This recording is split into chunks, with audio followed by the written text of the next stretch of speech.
Hello friends, welcome back to my channel. అందరూ ఎలా ఉన్నారండి? అందరూ బాగున్నారా? నేనైతే చాలా బాగున్నాను. మీ అందరూ కూడా బాగుండాలని కోరుకుంటున్నానండి.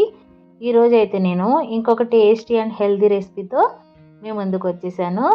మనం కార్తీక మాసంలో ఎక్కువగా చేసుకోవాల్సిన గడ్డ పులుసు ఎలా చేయాలో నేను ఒకసారి చూపిస్తున్నానండి. ఈ ప్రాసెస్లో ఒకసారి మీరు కూడా చేసుకొని చూడండి. అదే పులుసు అయినా కానీ చిన్న చిన్న మార్పులతో మనం వేసుకునే ఇంగ్రీడియంట్స్ బట్టే మనకి చాలా చాలా టేస్టీగా ఉంటుందండి. ఈ కార్తీక మాసంలో మనం బచ్చల కూర, కందగడ్డ, ఇంకా ఉసిరికాయ, నేతి బీరకాయ ఇవన్నీ మనం ముఖ్యంగా చేసుకోవాల్సిన వంటలండి. నేనైతే ఈరోజు కందగడ్డ చూపిస్తున్నాను. ఒకసారి ఈ ప్రాసెస్లో మీరు కూడా చేసుకొని చూడండి. పిల్లలతో సహా అందరూ ఇష్టంగా తింటారండి. ఒక్కసారి ఈ ప్రాసెస్లో చేసుకొని చూడండి.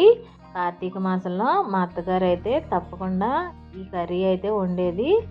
అదే ప్రాసెస్లో ఒకసారి నేనైతే చూపిస్తున్నాను. ఒకసారి మీరు కూడా ఇదే ప్రాసెస్లో చేసుకొని చూడండి. చాలా చాలా టేస్టీగా ఉంటుంది. ఈ కందగడ్డని మనం కోసుకునేటప్పుడు కొంచెం మనం చేతులకి ఆయిల్ అప్లై చేసుకుంటే మనకి దురద రాకుండా ఉంటుందండి. కందగడ్డకి ఒక్కొక్కసారి దురదలు పుడతాయి మనకి చేతులు. అందుకనే కందగడ్డ కోసేటప్పుడు చేతికి కొంచెం ఆయిల్ అప్లై చేసుకుంటే సరిపోతుంది. చూడండి, కందగడ్డ అయితే ఇలా ఉంటుంది. ఆ కందగడ్డని ఇలా అయితే పైన నేను పీల్ చేసేసుకుంటున్నాను. పీలర్తో కన్నా మనం ఇలా చాక్తో తీసుకుంటే కొంచెం మనకు డీప్గా వస్తుంది. అందుకని నేను చాక్తోనే ఇలా కట్ చేసుకున్నాను. చూడండి, ఇప్పుడు మనకి ఏ సైజులో కావాలంటే ఆ సైజులో ముక్కలను అయితే నేను కట్ చేసుకుంటున్నాను. నేనైతే చిన్న చిన్న ముక్కలుగానే కట్ చేసుకుంటున్నానండి. నేను ఈ సైజులో చిన్న ముక్కలుగానే కట్ చేసుకుంటున్నానండి. ఇప్పుడు ఆ కందగడ్డ ముక్కల్ని ఒక కుక్కర్లో వేసుకొని నేను ఒక 2 to 3 విజిల్స్ వచ్చే వరకు వేయించుకుంటున్నాను. మీకు కందగడ్డ కొంచెం గట్టిగా కావాలంటే 1 to 2 విజిల్స్ వేయించుకుంటే సరిపోతుంది. నేనైతే 3 విజిల్స్ వేయిస్తున్నానండి. కొంచెం గట్టిగా ఉంటే కనుక ఈ పిల్లలు పక్కన ఏరు పెడతారని నేనైతే కొంచెం మెత్తగానే చేసుకుంటున్నాను. నేనైతే ఇలా చిన్న ఉల్లిపాయలను అయితే తీసుకున్నానండి, ఒక 5 to 6 వరకు. వాటిని కచ్చాపచ్చాగా ఇలా పేస్ట్ చేసేసుకున్నాను. తర్వాత కొన్ని ఆనియన్స్ అయితే ఇలా స్లైసెస్లా కట్ చేసుకుంటున్నాను. అక్కడక్కడ చూడడానికి ఇంకా తినడానికి కూడా బాగుంటుందని ఇలా స్లైసెస్ ఇంకా పేస్ట్గా కూడా చేసుకున్నానండి. తర్వాత ఒక 4 మిర్చీస్ అయితే యాడ్ చేసుకుంటున్నాను ఇలా మధ్యలో ఘాటు పెట్టుకొని. తర్వాత టమాటాలు తీసుకుంటున్నాను. నేను ఒక 6 వరకు టమాటాలు తీసుకొని అదే మిక్సీ గిన్నెలో ఇలా వేసుకొని చిన్న చిన్న ముక్కలుగా కట్ చేసుకుంటున్నాను. నేను చిన్న చిన్న ముక్కలుగా వేసుకొని పేస్ట్ చేసేసుకుంటున్నాను. ఇలా మనం పేస్ట్ చేసుకోవడం వల్ల మనకి పులుసు గ్రేవీ కూడా చక్కగా వస్తుంది, చిక్కగా. లేదంటే కొంతమంది వరిపిండి యాడ్ చేస్తారండి. అలా వరిపిండి యాడ్ చేసుకొని చేయడం కల్లా మనం ఇలా చక్కగా పేస్ట్ చేసుకుంటే మనకి గ్రేవీ బాగా వస్తుంది. చూసారు కదా, కందగడ్డ కూడా చక్కగా ఉడికిపోయింది కదా. ఇప్పుడు నేను ఒక బౌల్ తీసుకొని దాంట్లోకి అయితే ఆయిల్ వేసుకుంటున్నానండి. ఆయిల్ ఒక 3 స్పూన్స్ వరకు వేసుకుంటున్నాను. పులుసు కదా, మనకి ఆయిల్ ఎక్కువగానే పడుతుంది. దాంట్లోకి నేను తాలింపు గింజలు వేసుకుంటున్నాను. పచ్చెనపప్పు, మినపప్పు, ఆవాలు వేసుకుంటున్నాను. జీలకర్ర, ఎండుమిర్చి, తర్వాత కరివేపాకు కూడా వేసుకుంటున్నాను. వేసుకొని ఆ దినుసులు మొత్తం చక్కగా వేగే వరకు ఒకసారి బాగా కలుపుకుంటున్నాను. తర్వాత కొంచెం ఇంగువ వేసుకుంటున్నానండి. ఇంగువ వేసుకుంటే చాలా టేస్టీగా ఉంటుంది. ఏ కర్రీ అయినా కానీ మనం రోజు ఒకేలా చేసుకున్నా కానీ మనం వేసే ఇంగ్రీడియంట్స్ బట్టి కూర అయితే టేస్ట్ అదిరిపోతుందండి. అందుకనే ఒకసారి ఇదే ప్రాసెస్లో ఏమీ స్కిప్ చేయకుండా చేసుకోండి, చాలా టేస్టీగా ఉంటుంది. ఇప్పుడు నేను ఆనియన్ పేస్ట్ కూడా వేసుకొని చక్కగా కలుపుకుంటున్నాను. మొత్తం ఆయిల్లో ఆనియన్స్ తొందరగా మగ్గడానికి కొంచెం సాల్ట్ యాడ్ చేసుకుంటే తొందరగా మగ్గిపోతాయి మనకి.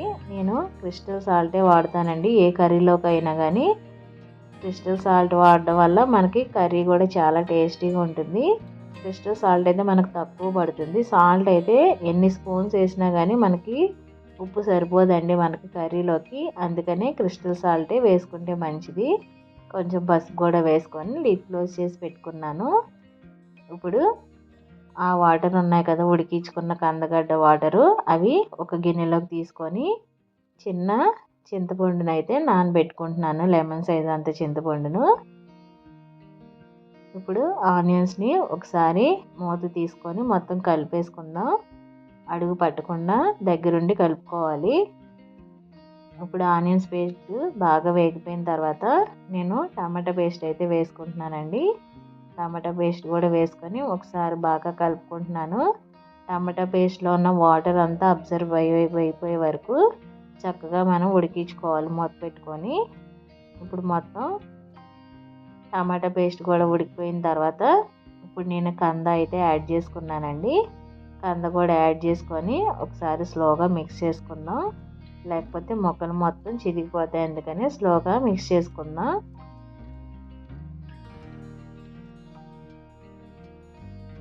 కొంచెం ఫ్లేవర్స్ అన్నీ ఆ కంద మొక్కలకు కూడా పట్టిన తర్వాత సరిపడా చిల్లీ పౌడర్ అయితే వేసుకుంటున్నాను నేను.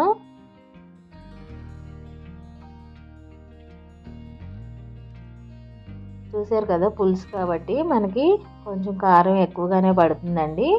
కారం ఎక్కువగా వేసుకుంటేనే పులుసుకి చాలా ఫ్లేవర్గా ఉంటుంది, మంచి కలర్ కూడా వస్తుంది. ఇప్పుడు నేను చింతపండు పులుసు కూడా యాడ్ చేసేసుకొని ఒకసారి కలుపుకుంటున్నానండి. గడ్డి పెట్టకుండా కలుపుకుంటే మొక్కలు చిరిగిపోకుండా ఉంటాయి. ఒకసారి లిడ్ క్లోజ్ చేసి ఒక 10 మినిట్స్ పాటు కుక్ చేసేసుకుందాం. ఒక 10 నిమిషాల తర్వాత పులుసు మొత్తం ఇలా దగ్గరికి అయిపోయింది కదా, చూసారు కదా. ఇప్పుడు ఈ స్టేజ్లోనే నేను కొంచెం కొత్తిమీర తరుగు కూడా వేసేసుకుంటున్నానండి. ఇంకా లాస్ట్లో అయితే ఫైనల్గా కొంచెం మెంతి పొడి అయితే వేసుకొని వెంటనే స్టవ్ ఆఫ్ చేసేసుకోండి. మెంతి పొడి వేసుకోవడం వల్ల చాలా టేస్టీగా ఉంటుందండి పులుసు. చక్కటి ఫ్లేవర్తో, చక్కటి రుచితో చాలా చాలా బాగుంటుంది. ఇష్టం ఉన్న వాళ్ళు కొంతమంది బెల్లం కూడా వేసుకుంటారు. నేనైతే బెల్లం వేయట్లేదండి, ఆల్రెడీ కంద మనకి తీయగానే ఉంటుంది, అందుకని నేను బెల్లం వేయట్లేదు. కొంచెం మెంతి పొడి అయితే వేసుకోండి, ఎక్కువ కాదు, చిటికెడే వేసుకోండి. ఎక్కువ వేసుకుంటే మళ్ళీ చేదొస్తుంది. ఒకసారి ఇదే ప్రాసెస్లో నేను చెప్పినట్టు ఏ ఇంగ్రీడియంట్స్ కూడా మిస్ చేయకుండా చేసుకోండి. పిల్లలతో సహా చాలా ఇష్టంగా తింటారు ఇంట్లో.